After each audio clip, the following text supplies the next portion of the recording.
Good evening, everybody. My name is Sue. I am a program assistant here at the Elmhurst Public Library, and we're very happy that you're all here this evening, whether you're here in person or online. Tonight, we're using hybrid format, and so, like I said, we do have people online as well as in person. If you're watching from home, we're using the webinar format, so you can see and hear us, but we cannot see and hear you. We'll do a question and answer segment at the end of the presentation. If you're watching on Zoom, please go ahead and put your questions into the Q&A or the chat. If you are in person, just hold your questions until the end, please. On Zoom, we have enabled the live transcript option. If you would like to disable the words at the bottom of your screen, click on the closed captioning button. If you do not see the button with CC, click on more or the button with 3 dots, then select hide subtitles. In the library, we're using our assisted listening system. If you'd like to use one of these devices, just come see me in the back of the room. They're very easy to use. Just like to remind you that everybody in the library is required to wear their mask and keep it on at all times. Please also silence your cell phones or any other devices. And I do want to say, I wanted to make sure I said this near the end so everybody caught it. We are recording this evening. So if you missed something, in just a couple of days, everybody who has registered for the program will receive a link to the YouTube video. If you need a pencil for writing anything down, I do have some on the back table. And now I'm going to turn it over to Julia Zoltowski from the Chicago Botanical Garden. Thank you so much, everybody. Can everybody hear me well? Good, wonderful. So as Sue mentioned, I am from the Chicago Botanic Garden. I'm a horticulturalist there. I've been there for about 4 years and I've had many different hats. I currently take care of the greenhouses there indoors with another young woman. And we are preparing for our orchid show. So please look for that in the near future. We're opening February 12th. But today we're going to talk about houseplants and we're going to talk about the basics. Before we get started, just going to give you a little overview of what you can expect. We'll be going over some of the basics today. So that looks like assessing your home, watering and lighting techniques. We'll also go over fertilizing and repotting, as well as plant profiles and then troubleshooting, how to ID problems and other considerations. And then as Sue mentioned, we will have a Q&A at the end of the presentation. So for those of you watching on the webinar, you can type this in the chat. I can see it. I would love to know what brought you to this class. What are you hoping to learn? Or maybe what one of your favorite houseplants are. And for those of you who are here, you can just raise your hand real quick and I will repeat your answer to the rest of the group. Julie, earlier, Victoria had typed in, how are some ways that you can recommend to get rid of gnats flying around houseplants? So sounds like she's interested in maybe some pests. Yes, sounds great. We will talk about pests, so you're in the right room. This just helps me figure out what we can skim over, what we might need to delve more deeply into, and I will share with you all that my favorite houseplants are aloes. So we'll talk more in just a bit here. And in the chat, we've got some great things. Monica says their favorite plant is a monstera. African violets at home, and some people are having trouble with brown edges on the tips or sides. So we'll definitely talk about that as well later on in the presentation. Thank you all for sharing that. So my green thumb came only as a result of the mistakes I made while learning to see things from the plant's point of view. And this is by a gentleman, H. Fred Ale. I think this is really important to know, I have killed many houseplants. I've killed many plants. So besides that fact, what we're doing is forcing these plants to live in conditions that they're not normally living in. So when we start rearranging our view and sort of recreating our environments, we have better success. So that's what we're going to focus on today, is looking at our homes from the plant's point of view. So that's why we'll be starting with assessing our space. So the biggest part that I always counsel folks on when they're, first starting out with either getting houseplants or working with their houseplants to get them healthier is to be realistic, right? How much space do you have? Do you have a huge house? Do you have lots of windows? Do you have a small apartment? Do you have a back porch? What are you working with? And how much do you want to fill your home with? Depending on that is also going to determine how much time and energy you're putting into these plants. They're living beings. They need attention and affection just like children or animals do. I've got over 100 house plants in my home, and it takes us about 2 hours to water sometimes in the summer. So that's a lot for us, but that's something that we're willing to commit to. So what are you willing to commit to? And then I think the utmost importance is what kind of lighting options do you have? And are you willing to sacrifice your aesthetic for, maybe some more functional lighting to assist your plants in their growth? Sue and I were chatting a little bit earlier, and she was mentioning that she has some Facebook groups that she's on now helping her learn about plants. And that is something that I highly recommend. Instagram, Etsy, Pinterest accounts, these all are going to be great resources for you to figure out what pests you have, maybe even trading plants, learning about new plants, and how to troubleshoot things, and also just inspiration on how to style your home. I think that's a really fun part of having houseplants, is being able to figure out how to make them look beautiful. And then, we spoke a little bit about lighting already, but knowing which direction your windows are, that's going to set you up for success. We'll go more deeply into what I mean by that. But if you don't have windows, you might need to look at something more like this really beautiful, functional, and aesthetically pleasing lighting fixture with these plants inside of it. And then there's so many other apps online these days, plant ID apps, pest ID apps.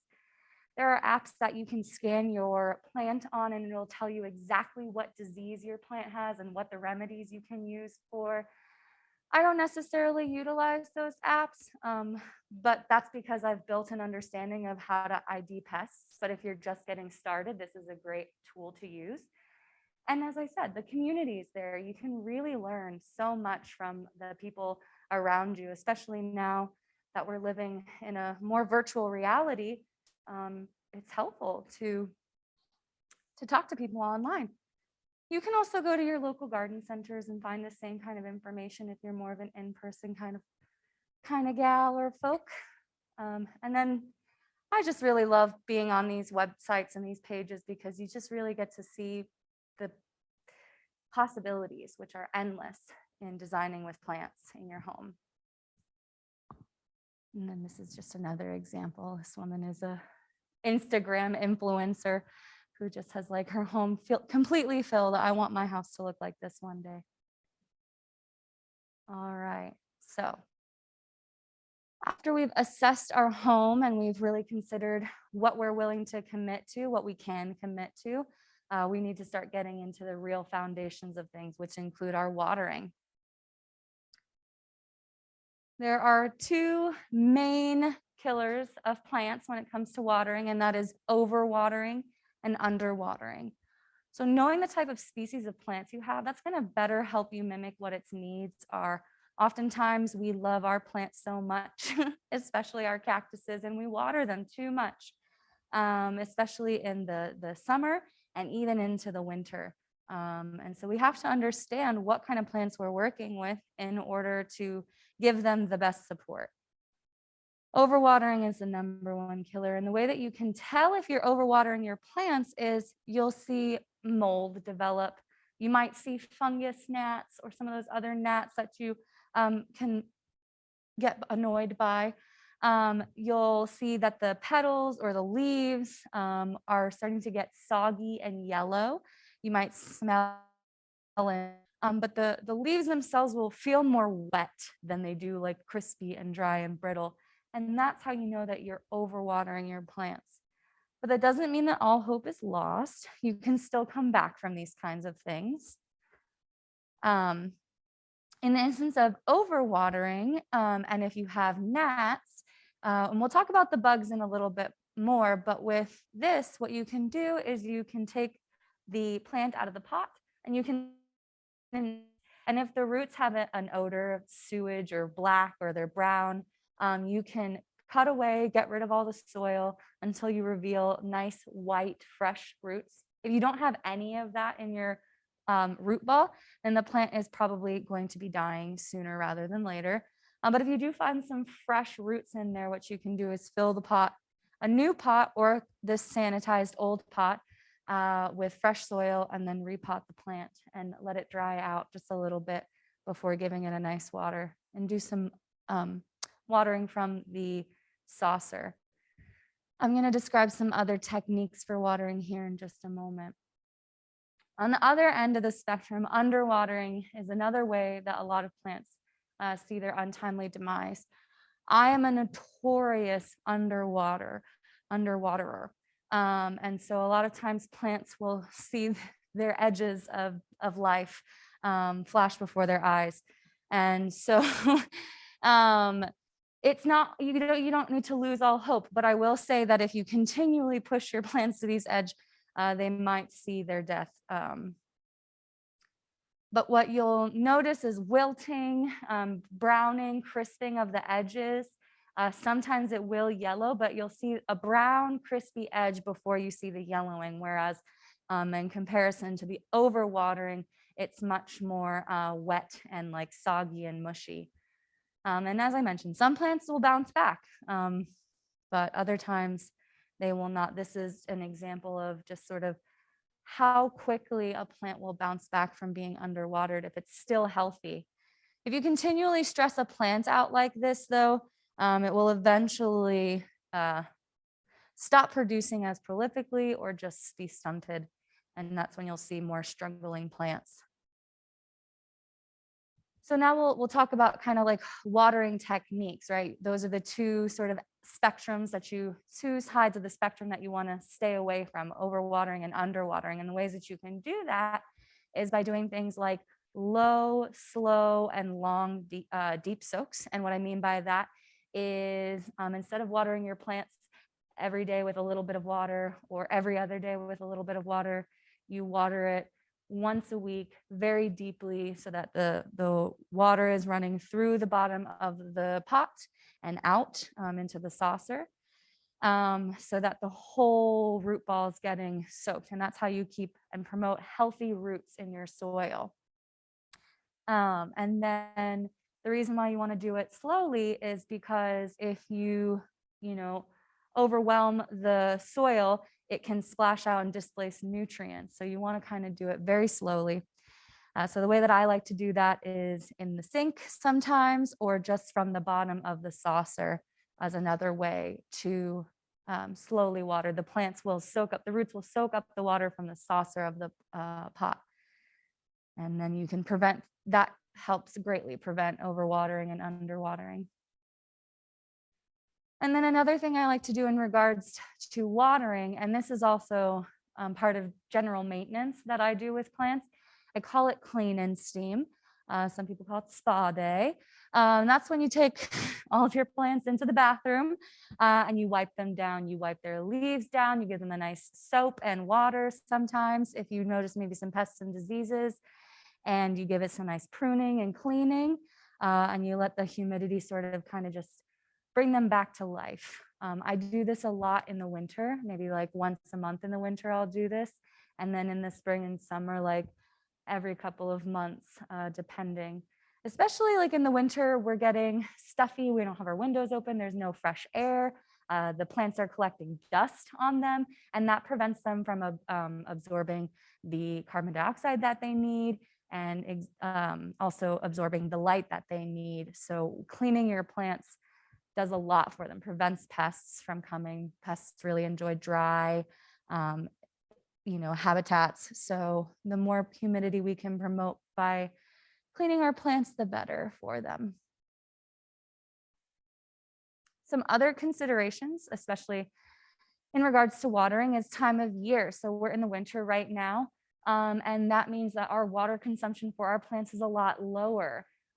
Maybe once every 2 to 3 weeks, depending on the kinds of plants you have in your home and the environments, right? If you have plants next to a radiator, you're probably going to need to water them a little bit more. and if you have plants away from them. The humidity is a huge factor.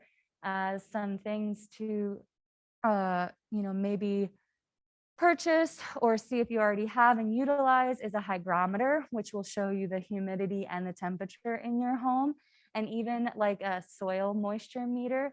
Those are really great ways to sort of monitor and navigate your soil moisture and your humidity so you can adjust as needed. And then drainage is a big thing with watering. I remember when I first started planting at a very young age, and I would just like find any pot, didn't matter if it had a hole in it or not, and I would try to stuff plants in there and question why they all died. And that's because they didn't have drainage.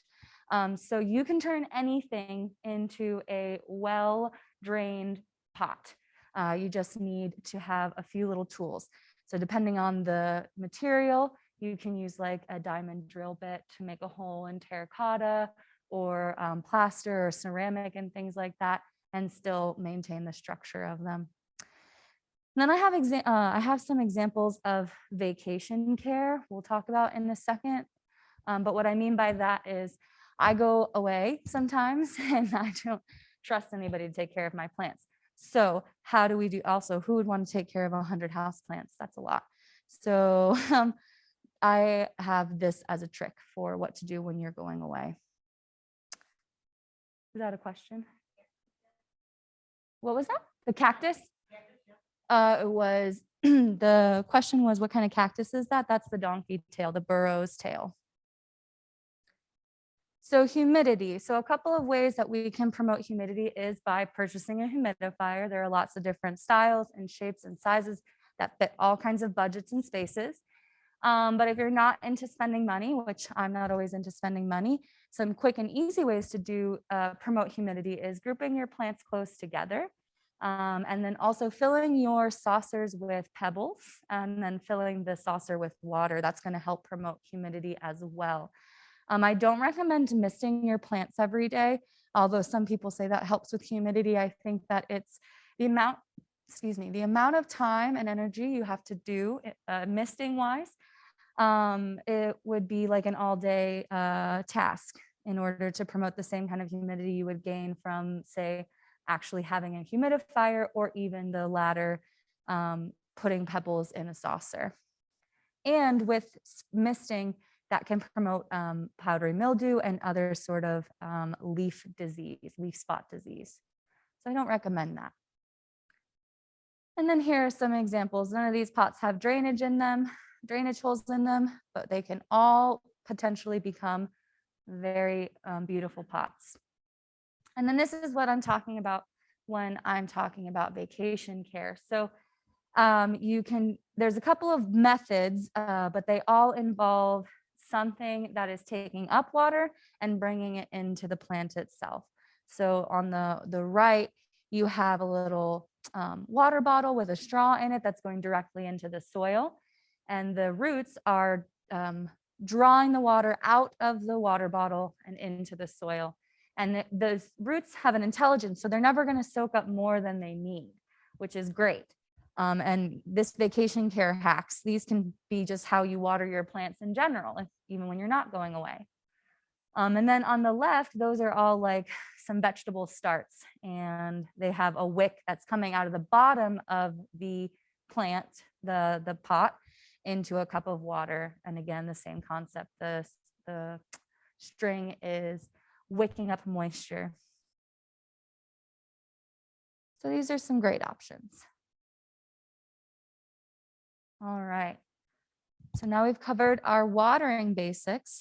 We're going to get into our lighting basics. So there's 3 different kinds of light that you can consider in your home. You've got your natural light, which would be your windows, just whatever you have available to you already. Artificial light is going to be, you're purchasing something, or you're utilizing the lights you already have in your home. And then the reflected light is just another way to boost both your artificial and your natural light. And there are some ways to do that without sacrificing your aesthetic. But the natural light's going to limit what you have available to you in order to help your plants thrive, especially in the winter. And then artificial light's going to help those plants thrive just a little bit more.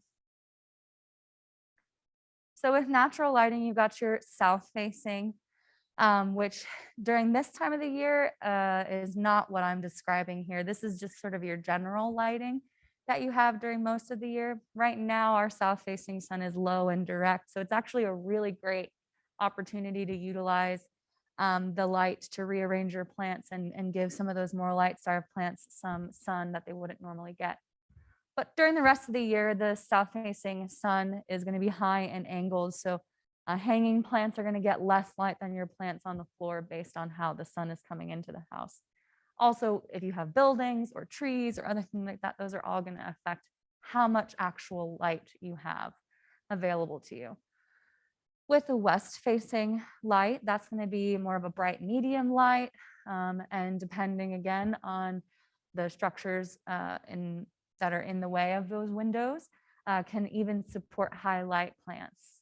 Your north-facing window can give you some optimal plant opportunities, but that's going to be some more of like the dappled light. So think of like your ferns or plants that just don't need a whole lot of light during the day. And then you have your east-facing window, which is kind of like your all-encompassing window at the end of the day. It can do high light, medium light, and even some low light.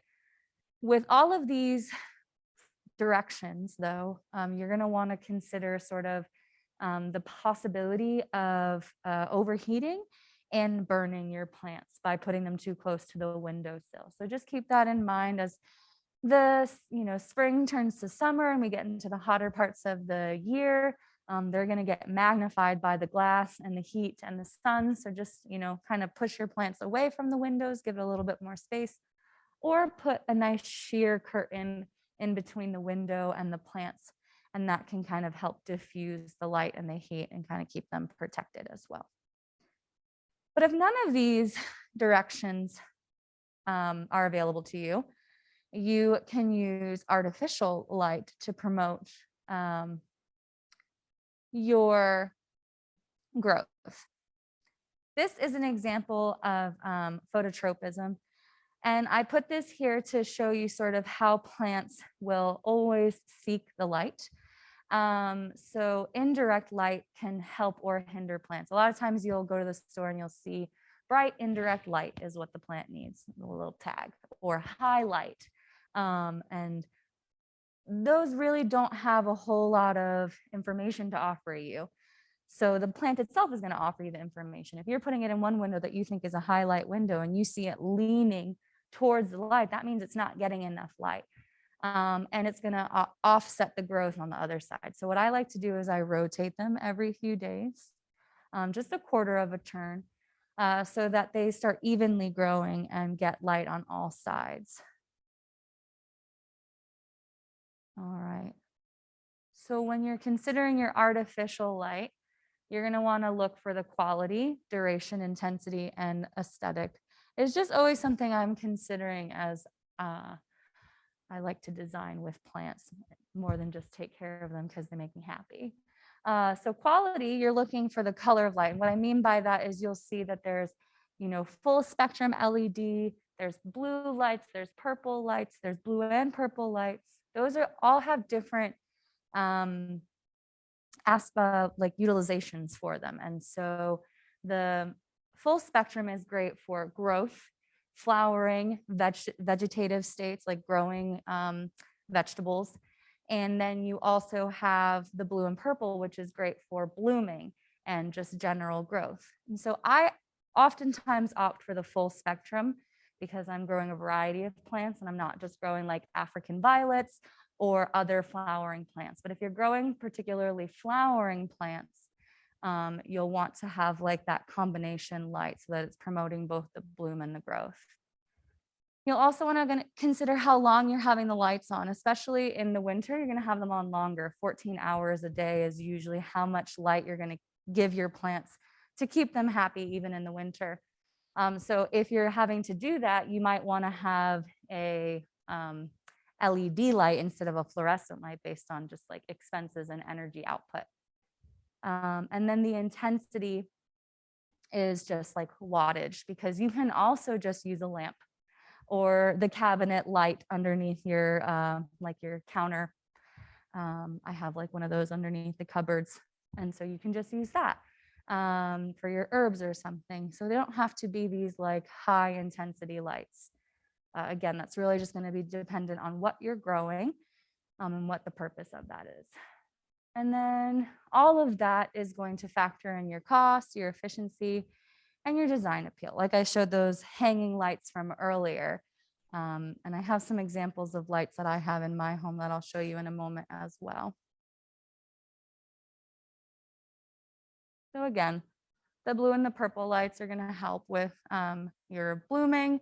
And LED and fluorescence are your most common lighting options. On the right, you have your fluorescent shop lights growing some paperweights. So they do work fine. It's just going to be a little bit more costly for you in the long run. And then we've got our reflected light. And so what reflected light can look like is strategically placed mirrors around your house, especially opposite of your windows, using white or light colors in your walls. Those are all going to be really helpful ways to sort of increase the all-around brightness and light index in your home. There's also ways to actually like measure your light, the available light you have in your home. There's a device called a doctor meter is what it's called. And it basically measures from the plant's leaves to the window how much light it's getting. And then that can help you determine if you need to put the plant closer, if you need to add extra light to it, and things of that nature. I've never used one in my home, but they are interesting. And there's lots of different kinds. So you can just Google light meter, and they'll have a ton of options out there for you. Same thing with those soil moisture meters and the hygrometers. You can find them easily on Amazon and things like that as well. But as Chris Carr said, folks are like plants. We all lean towards the light. So if you see your plants leaning, give them a quick turn and maybe an extra bit of light or two. All right. So now we're going to get into fertilizer. So there's some do's and don'ts to fertilizer. And I'm just in general, I tend to shy away from using fertilizer in my house plants, my indoor plants, just because I don't want them to get too big. I already have a lot of them. And sometimes just our homes don't offer them the greatest ways to absorb and then utilize those nutrients that we're giving them. So they become overwhelmed. But when I do use fertilizer, I apply the fertilizer when the soil's already saturated. You're not using fertilizer as a substitute for watering. If you have really, really dry soil and you fertilize your plants that day as you're watering, what's going to end up happening is your plant's going to be stressed out by this intake of nutrients and no water to sort of help kind of, break that down for them so that they can absorb it into their root system. And then, I do this during the growing season. So in the winter, I'm not fertilizing at all. Not even like my flowering plants, because they're in the wild aloes that are usually flowering right now. They're not getting nutrients from the soil at this time of year. They're just flowering because of temperature fluctuations. And this probably goes without saying, but you definitely want to fertilize by following the directions on the bottle. I actually usually go like a quarter to a half of what they recommend, just to like, especially if I'm just getting a plant, I don't know if it had fertilizer before or not, or I see a plant that's like doing really well and I want to just have it keeping on. I'll just give it a little bit, but never don't double the dose, don't triple the dose. More fertilizer does not mean a better plant. Oftentimes it will be very stressed out. And I am a really big proponent of DIY and frugal ways of managing my houseplants. So if you have an old fish tank at home, or a fish, not really an old fish tank. If you have a fish tank that you're using with fish in it, you can use that old fish tank water that you're replacing regularly to feed your house plants. The ammonia in there and the fish waste are all really helpful for the plants. You dilute it with water. You do like a cup of fish tank water to 3/4 of water, just plain water, in order to water your house plants, especially if you like have like a gallon jug or something. That's what I would do, 1:3 ratio. The eggshells is a nice one. I soak the eggshells in Epsom salt. And what this does is it's going to help sort of give the plants back their color, especially if you start seeing like your plants maybe are not as bright or as luminous as they were, especially the like variegated ones or the colorful ones. I'm thinking of like Aglanemas and Dieffenbachias. If they're just looking a little meh, they might just need some Epsom salt to help them sort of regain their color that way. So that's what I like to do. The calcium helps that as well. And then some people swear by coffee grounds, and by research and by practical application in my own home, I've noticed that it's low in nutrients. The research I've gathered is that it's low in nutrients. So it's not actually super helpful for the plants in the grander scheme of things, but the caffeine in there does send signals to the plant to grow a little bit more. So we get that caffeine boost, the plants get it too. But over a long period of time, it's not super helpful. So I don't use all of these at once. It's like one or the other. I don't mix fertilizers. And if I fertilize a plant one year, I like to do a lot of experimentation. So I take a lot of notes too. I have like a little journal for my outdoor garden. I've got a journal for my indoor gardens. What did I do with this plants? What am I noticing with these plants? And what did I fertilize? When did I fertilize? And those things help me figure out, did it work? Did it not work? Is this plant just susceptible to certain things at certain times of year? And I found it really helpful for me. And it kind of really helps you create a deeper relationship with your plants as well, and nature. So repotting. This is also going to be something that is very plant specific. There are some plants that really like to be root bound, really like to be tight together with other plants. So they don't want to be repotted into a big swimming pot full of fresh soil. And also sometimes repotting doesn't necessarily mean replacing the pot. Some plants will look, they'll stop growing as much, or they'll just be looking a little bit sad. And that's just because they've absorbed all of the nutrients that were available in the soil that you had in the pot. And so they don't necessarily need a bigger pot, they just need more nutrients. And so what I do is I take the plant out of the pot, clean out all the old soil, clean the pot out, put fresh new soil in the pot, and then put the plant back in the pot and, pot it back up that way. And that gives you opportunity to inspect the roots of the plant itself, see if they're healthy. Sometimes there are pests in the soil that you aren't aware of, that you can, see when you finally take the plant out of the pot. But if you do see a need to repot your plant into another pot, it's a cuter pot, it's just going to be better for the size of your home. You never want to go more than an inch bigger than the plant is already growing. And I try to go about like 1.5 inches at the max, deeper than the root ball itself. Because otherwise, if you're putting like a 4-inch plant in an 8-inch pot, the roots are just swimming, and what you're offering is the water to come in and sit where the roots haven't sort of formed, and create root rot or other diseases, or just like potential for overwatering. So, as I sort of mentioned, I think it's really important to cultivate a relationship with your plants. And that is, for me, that looks like a daily relationship. For Bob from Bob's Burgers, that looks like talking to your plants every day. And I don't think that that's a crazy thing to do. They do respond. There's lots of research out there that shows that they respond to this positive sort of relationship. And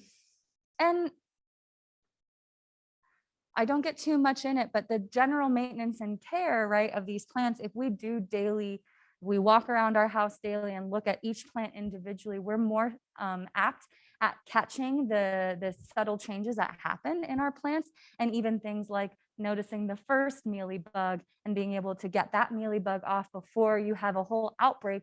And now you have a plant that you have to really struggle with to get healthy because you didn't notice it because you were just sort of like really busy with your life. And we all get busy and it happens. So after we talk about plant profiles here of some of the common plants you might have in your home, we'll go into sort of troubleshooting some pests and diseases before we wrap up and get into questions and answers. So again, when you're either what you have already in your home or what you're looking for when you're out shopping at your local garden center in the spring, when we're all wanting to have more green in our lives because we're tired of this cold, you'll be, again, considering your space. And I highly recommend starting small, either with just both as just getting one small plant and also not too many at once. When you start mastering how to take care of one plant, then you can really start taking care of other things as well.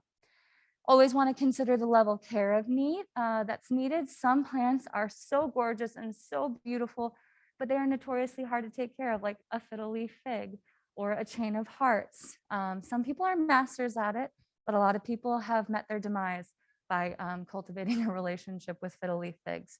And so because of that, I really, I just want to, remind you all to be gentle with yourselves. We're living in a world where sometimes we kill plants, and that's okay. So the plants I'm going to talk about today are just some of the general houseplants, common houseplants that you'll find every day, and that I also think are really easy to take care of in most homes and come in a variety of colors and shapes and textures, which is why I love them so much. So of course, first and foremost, as I mentioned, my favorite plant is aloe, so we'll talk about that, as well as peperomia, sansevieria, aglanema, dracaena, philodendrons, epipremnums, and chlorophytums. And so like I said, they're also easy to propagate, which is why I love these plants. So you can give them to your friends, your grandchildren, your children, your neighbors, whoever you want to give these plants to, or just have more in your home for free. So on the left here, we've got an aloe, and on the right, we've got a peperomia. Aloes are just such an easy plant to take care of. They require very little water. They flower in the winter. If you give them the right conditions, they need about like a 65-day time and somewhere in the 50s at night. And you'll see these blooms depending on the age of the aloe itself. There's an aloe I have at home, and you can get them at local garden centers called Aloe Blizzard. They're like a seafoam green with pink little sort of scales on them, and they just look absolutely gorgeous. And the peperomia, you might know it as the friendship plant. They make little pups, and same with the aloe. Both of these make little pups, and they're easily separated from the mother plant and propagated in their own pots for new plants pretty quickly. On the left, we've got our sansevieria, otherwise known as snake plant. Again, this comes in a variety of colors and sizes. You've got whale tail. This is moonshine. You have your tall versions. Some people call this mother-in-law's tongue. And this is a plant that does like to be super compact and tight together. They don't want to be in a big pot. And if you do propagate them and you separate them, you'll probably want to put them into a smaller pot actually instead of a bigger pot so that they can kind of get back into that tightness. It's technically succulent, but it's not in like the cacti family or anything like that. And then on the right, we have our Aglanema. And this can sometimes get confused for Dieffenbachia, but it is a smaller version of the plant, of that similar plant, and comes in a variety of colors. This is a gorgeous one. It's got reds and greens and pinks in it, and it just really pops in a home. Easy to care for. Both need little light, low light. The sansevieria Even in the summer, I water mine like once a month. They really don't need a whole lot of water. And then on the left here, you've got your Dracaena, otherwise known as corn plants. This is a tree-like version, but they have smaller versions of this plant as well. It's cold susceptible, so I protect mine from the windows in the winter and drafts. And then it also likes indirect bright light. So I put mine in an east-facing window, pretty close to the window, so that it gets nice morning light. It's not as bright, not as intense. And then on the left, you have your Philodendron, also known as epinephrine. And this comes in a lot of different colors. This is the Brazil version, easy to propagate. You just take a cutting, stick it in some water. It's a weed. And the difference between a philodendron and a pothos, which we'll see a pothos in just a second, is the shape of the leaves. So a philodendron is going to have more of a heart-shaped leaf, and there's going to be more space between the first and second leaf. There'll be a whole distinctive stem. Whereas with the pothos, the leaf will unfurl from the last leaf. There'll be very little space between one leaf and the next, and they have more of an ovate shape, less of a distinctive heart shape. But both have a variety of colors and both easily propagated. So as you see on the left, the pothos, that's your general run-of-the-mill species. There's some beautiful like Marble Queen, which is a white variety with dark green speckles. Absolutely gorgeous.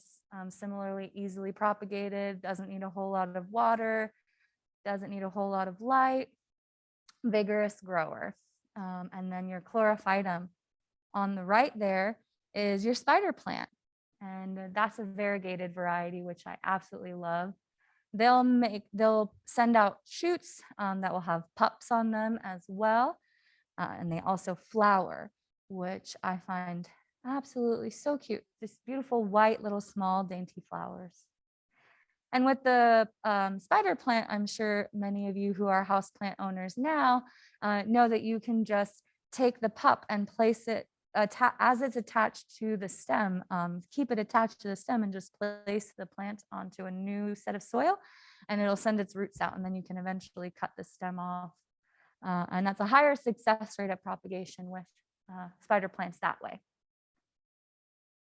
And just because it looks pretty doesn't mean it's going to be easy to take care of. Generally, the more colorful, the more variegated a plant, the more difficult it is going to be to maintain that color and variegation, especially in the winter.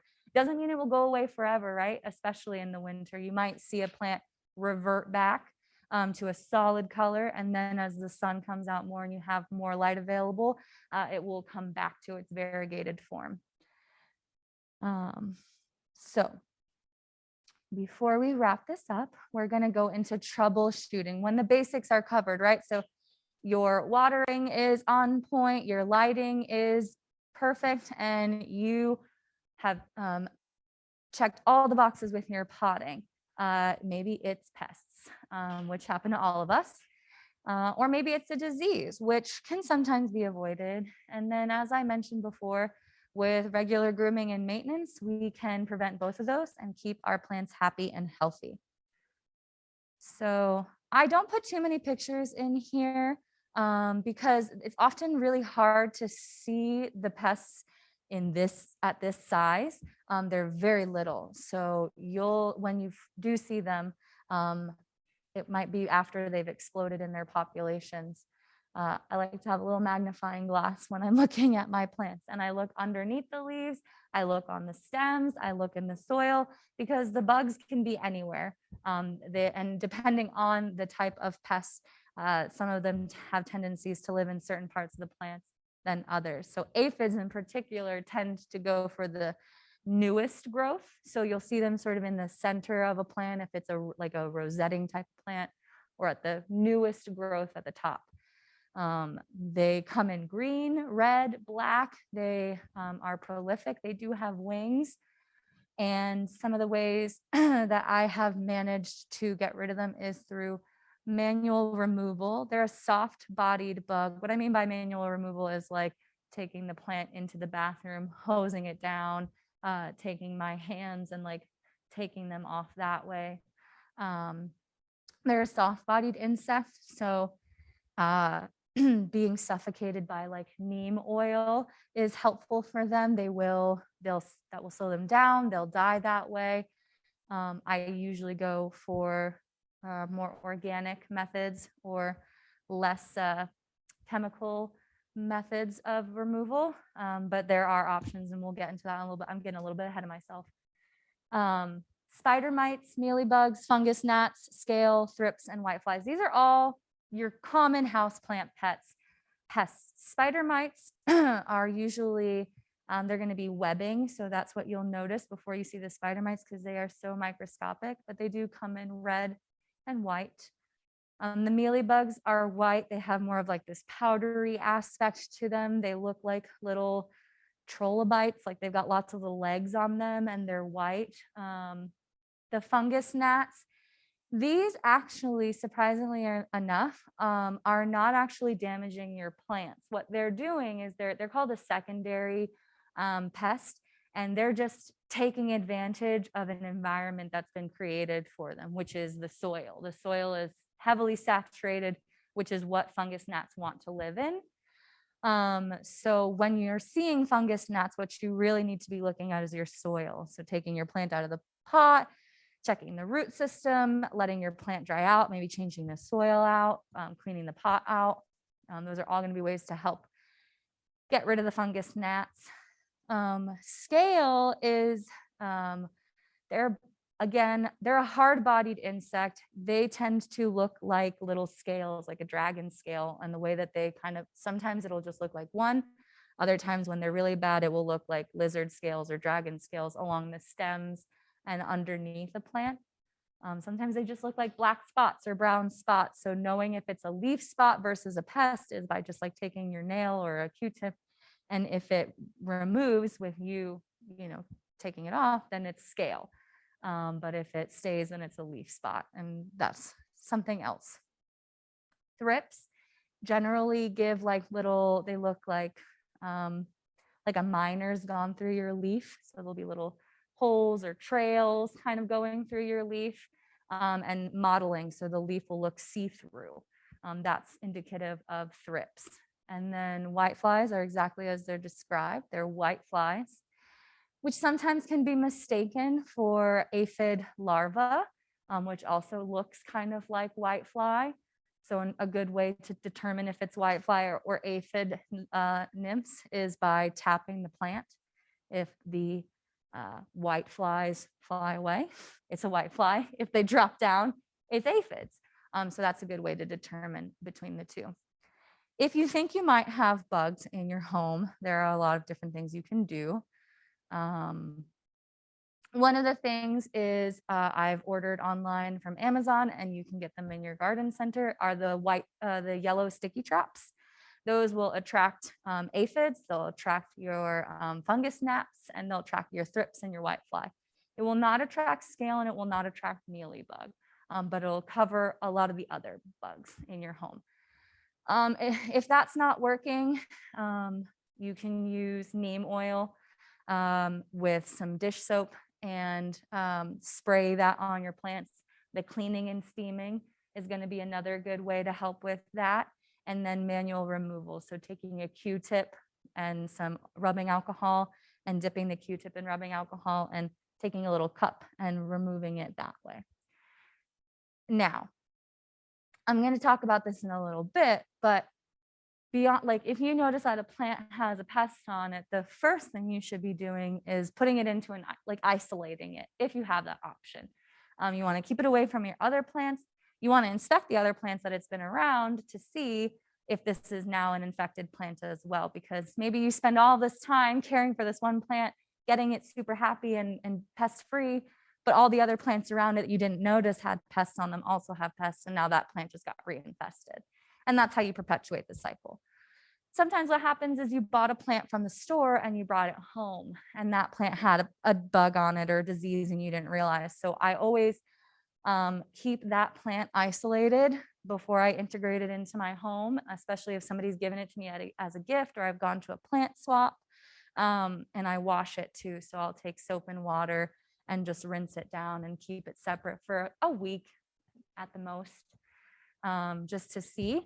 And then I'll put it in its resting home where it's going to stay for a while.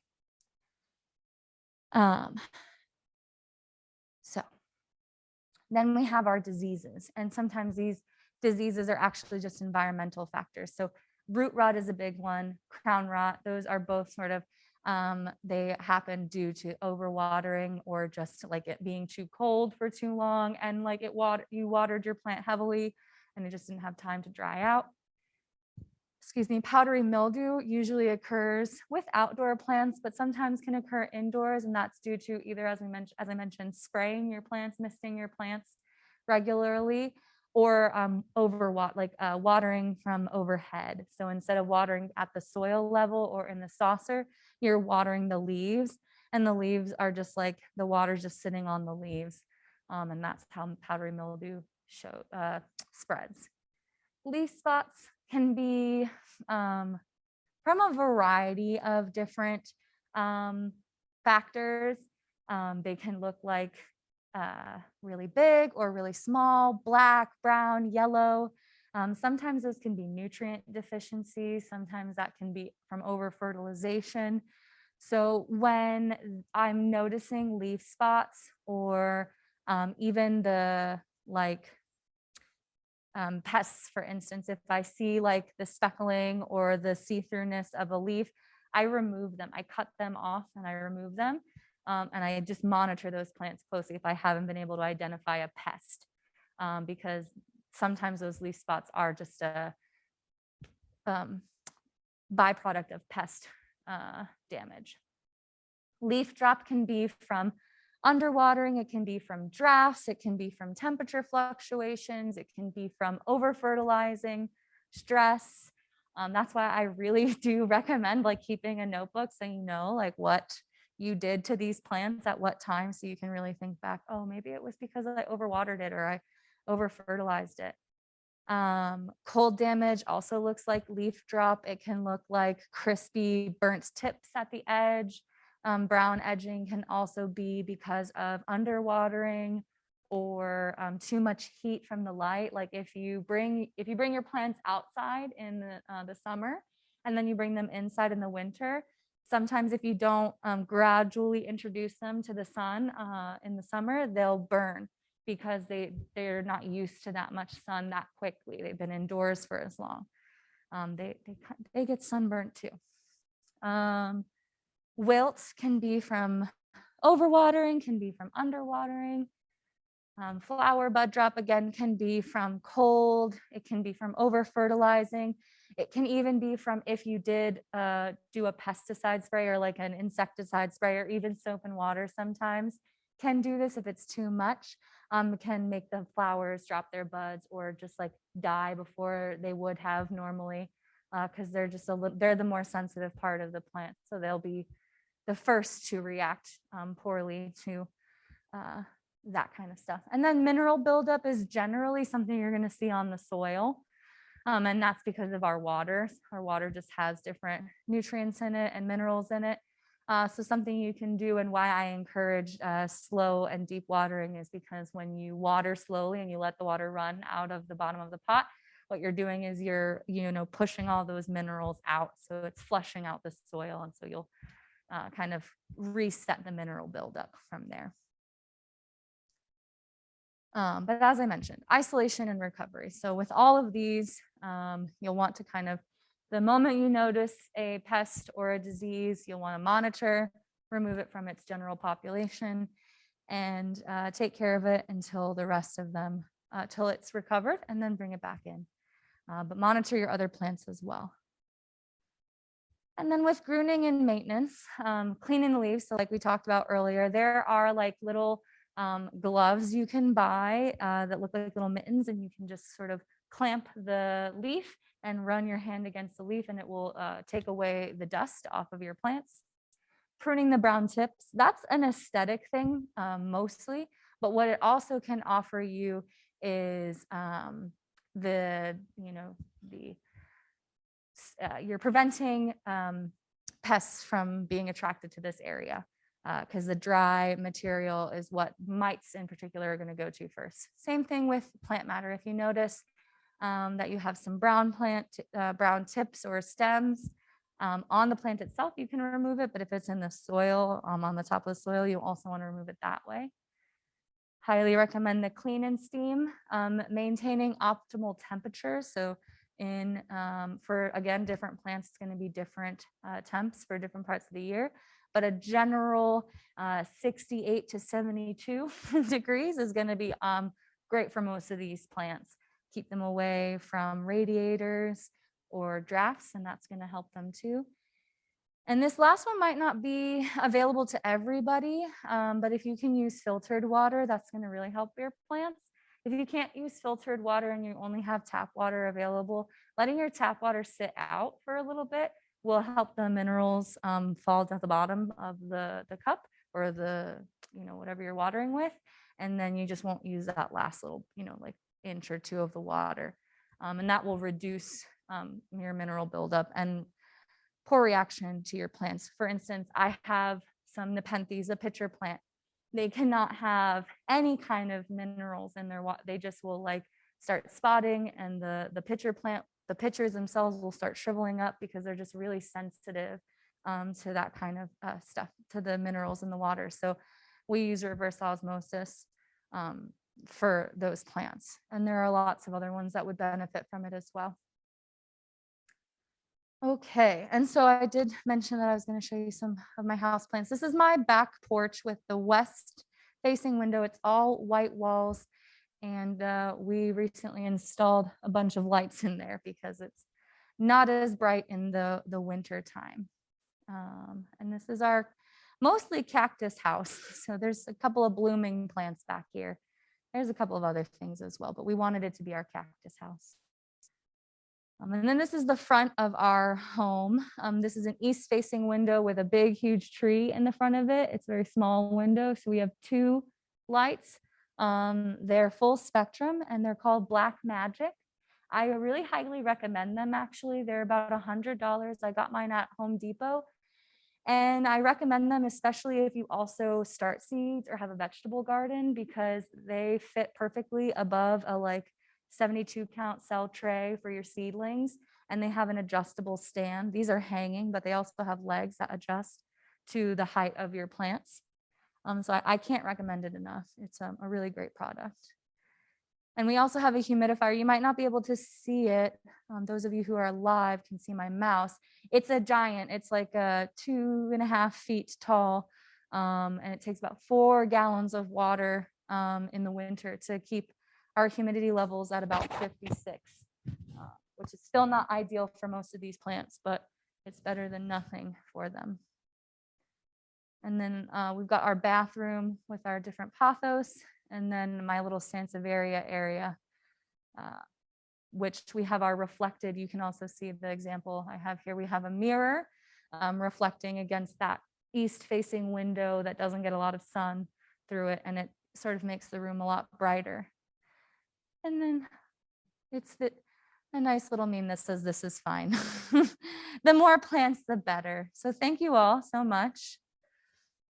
So just before we do start the Q&A, I am going to launch a poll for those watching on devices, as well as if you're in person.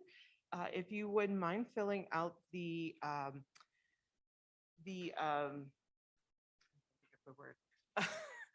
fill out the little form that's on your chair. The survey, sorry. Before you leave, we would appreciate that. And then if you do have any questions in person, we just want to make sure that we're going to use the microphone so that everybody on a device can also hear those questions. And then if Julie, if you want, you can X out of that attendance poll for me. That would be great. Thank you. Okay. So are you going back looking through the chat? Yes. There were some questions. I did notice. It goes a bit back there. Yes. All right. Do you want to pick one of those and answer one of them, and then we'll get it started? Yeah, so I'm just looking to see if there weren't any that I didn't already answer through the presentation. And it looks like for Sandra's question, are you asking if I'm talking about plant food added to water when I'm mentioning fertilizer? And yes, so you might see at your local garden center fertilizer marketed as plant food, or you might see them even more specific like orchid blooming food or African violet food. These are all just fertilizers. And so on a additional note, when I do recommend store-bought fertilizer, I recommend an all-purpose 1 to 1 ratio. And what I mean by that is it's going to have equal parts potassium, phosphate, and nitrogen. So it's going to say 1 NPK. And that's what you're going to look for if you do have a multitude of houseplants and you don't have a specific houseplant that you're looking to benefit from this growth. And then we can go into the audience too. Anybody have any questions?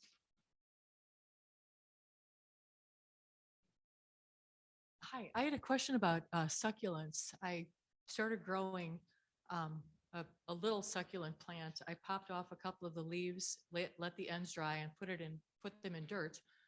There's a cluster on each one of them on one end, and the other is roots, but they don't really seem to grow anymore. Yeah. I don't know. Is it just not the growing season? Am I not fertilizing? So succulents and cacti are notoriously slow growers. And you're doing a great job already. What you're describing is the natural growth pattern of a little lobe off of your cacti. So you have like new growth, right? That's what you Yes. say by and then the roots. So you'll just leave that as it is. The original lobe will eventually shrivel up and you'll just have that tiny little baby, and it will grow bigger eventually. It just is a slow growing plant. So I wouldn't overwater it. I wouldn't give it fertilizer. I would just sort of have patience Let it and sit. enjoy. Yes. Okay, good. Thank you. Thank you for your question. So a lot of people told me that jade plants or Christmas cactuses don't like water. They like to be dry. Mm-hmm. So the times that I've let them stay dry, they don't do well. But when I do water them, they blossom and the jade plant grows more. So it seems like they say that those are cactus plants like to be dry, but that doesn't apply in my case. Yeah. Is that wrong or right? So I think that your observations are clearly right for your cactuses, your plants at home. And I think that to make generalized statements about cactuses in general is a really bad thing, because some of them do need actually a lot more water than others of them, especially in our homes, and especially at different parts of the year. So I would say that, if you're noticing that your cactuses, your jade in particular, and your Christmas cactus are enjoying the amount of water that you're giving them, keep doing what you're doing. And then, for people who are listening and they're like, well, my jade or my cactus doesn't like any water, like that's because their homes are maybe a little bit different than yours. Same thing why I don't give like a regimen for watering, right? I don't say water every 3 days or water every other day, because each plant is unique and different. Each plant's going to need different things. So even if you're like, my watering day is on Monday, I water everything on Monday. Some things might need water on Tuesday. So Is watering with distilled water a good idea? yeah, so same thing, filtered water, distilled water. Some people even do rainwater. That's like a real luxury for house plants. But if you have that option, anything that's not just your regular old tap water is going to be great. Just consider your cost, your budget for that. Did you see the question? Why do some, and I'm probably not going to pronounce this correctly, Arthurium? Anthurium. Oh, sorry. Um, Flowers turn red and others don't. Yeah. So Sandra, that is because there are different varieties, different species of anthuriums that have white flowers or red flowers, or even some pink ones as well. So it might just be because of the species. that you have at home or that you're looking at. Hi, I wanted to ask about grouping plants together. Other than obviously the requirement for light, is there any plants that do well together or some that shouldn't be?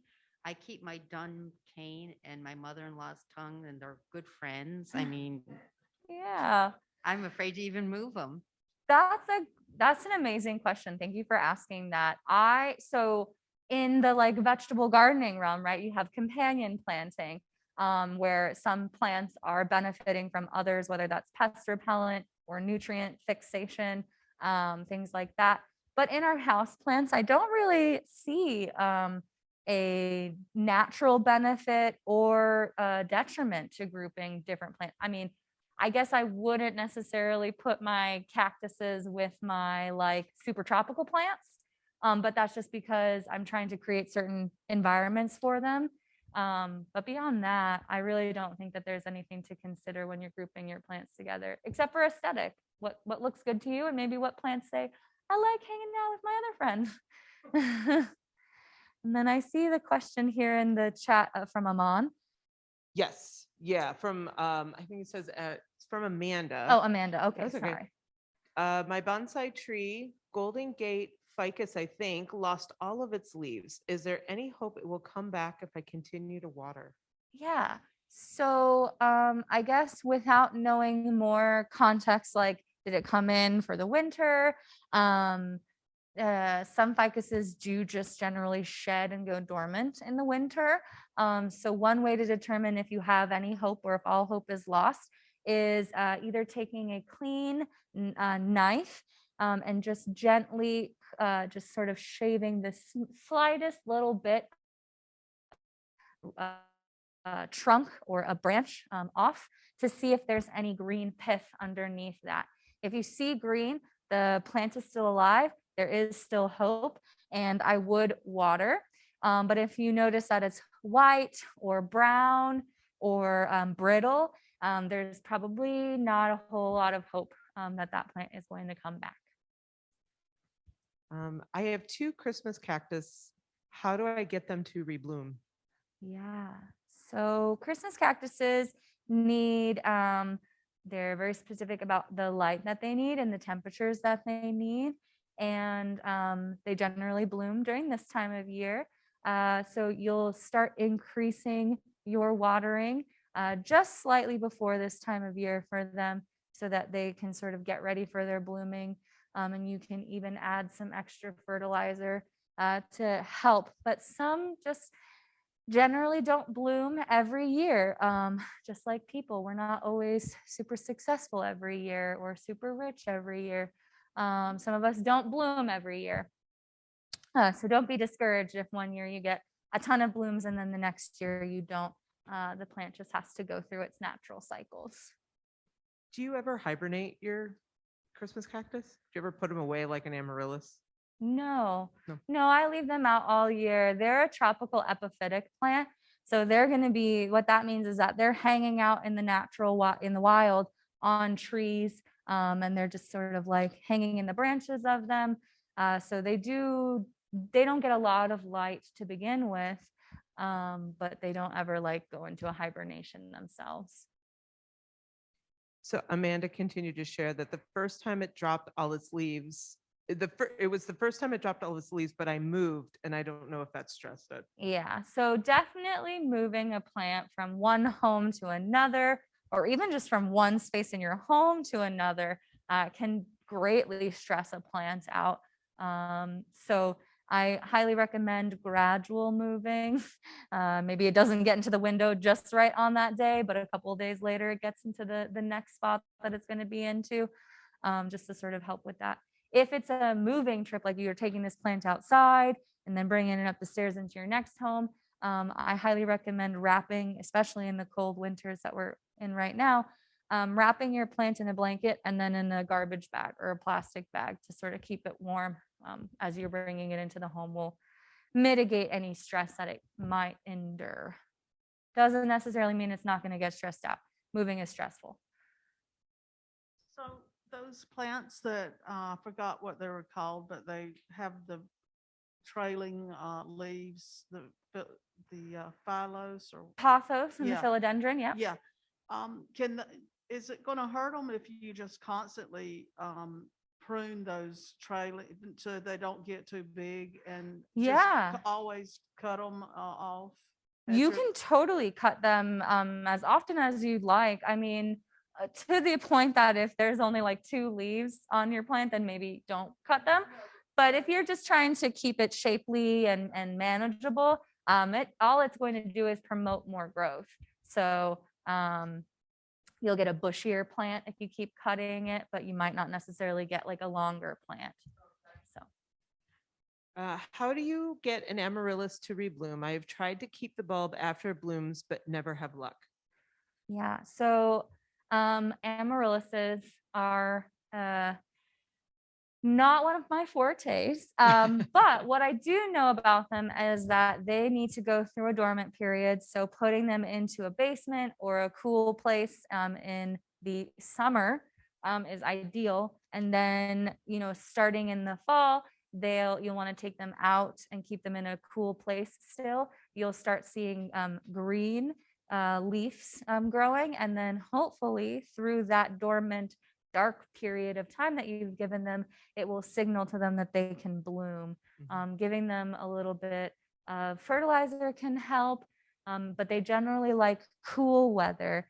And we at the garden, we'll force ours, and so we'll put them in a cool place and then put them in a warm place and then put them back in a cool place and then put them in a warm place and stress them out, and then that promotes their blooming. So actually that's a fun fact, right? Flowering, when plants flower, sometimes that's actually signifying that it's stressed out. It's not happy.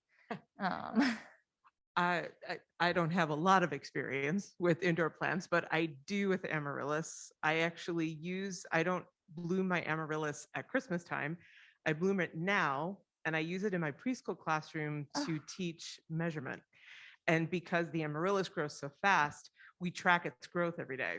Wow. So my amaryllis, once it blooms, we cut off the stem, Yeah. and then we just let the leaves keep growing. It summers on my patio at home, and then it goes into a crawl space until now.